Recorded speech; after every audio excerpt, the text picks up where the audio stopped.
வணக்கம் நண்பர்களே. இன்று சிட்னி கிரிக்கெட் மைதானத்தில் நடந்த இந்தியா வியஸ் ஆஸ்திரேலியா மூன்றாவது ஒரு நாள் போட்டியின் சிறப்பான விளக்கத்தை உங்களுக்காக வழங்க இருக்கின்றோம்.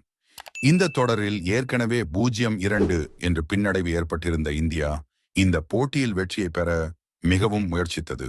ரோஹித் சர்மா மற்றும் விராட் கோஹ்லி இன்று சிறப்பாக விளையாடுவதை பார்க்க ரசிகர்கள் ஆவலுடன் காத்திருந்தனர். டாஸ் வென்ற ஆஸ்திரேலியா முதலில் பேட்டிங் செய்ய தீர்மானித்தது. டிராவிஸ் ஹெட் மற்றும் மிச்சல் மார்ஷ் நல்ல தொடக்கத்தை வழங்கினார்கள். ஆனால் இந்தியா பவுலர் ஹர்ஷித் ராணா தனது வேக பந்துவீச்சால் ஆஸ்திரேலியாவின் நடுத்தர வரிசையை சிதறடித்தார். மிச்சல் மார்ஷ் 41 ரன்களில் சிறந்த பங்கேற்பு அளித்தார். ஆஸ்திரேலியா 236 ரன்களில் அனைவரும் அவுட் ஆனது. இந்தியாவின் திறந்த வீரர்களில் ரோஹித் சர்மா எளிதாக ஆட்டத்தை கட்டுப்படுத்தி 121 ரன்கள் எடுத்தார்.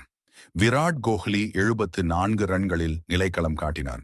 இவர்கள் இருவரும் சேர்ந்து இந்தியாவை வெற்றிக்கு அழைத்துச் சென்றனர். இந்தியா 9 விக்கெட்டுகள் வித்தியாசத்தில் வெற்றியை வசப்பித்தது. இந்த தொடரில் ஆஸ்திரேலியா 2-1 என தொடரை வென்றது. ஆனால் இந்த மூன்றாவது போட்டியில் இந்தியா பெருமை மீண்டது.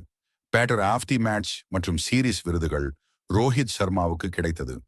புதிய பவுலர் ஹர்ஷித் ராணா சிறப்பாக விளங்கினார். இதுதான் இந்த தொடரின் முக்கிய தருணங்கள். தமிழ் ரசிகர்கள் அனைவரும் உங்கள் கருத்துக்களை கமெண்ட் செய்யுங்கள். மேல் விரும்பினால் லைக் மற்றும் சப்ஸ்கிரைப் பண்ண மறக்காதீர்கள்.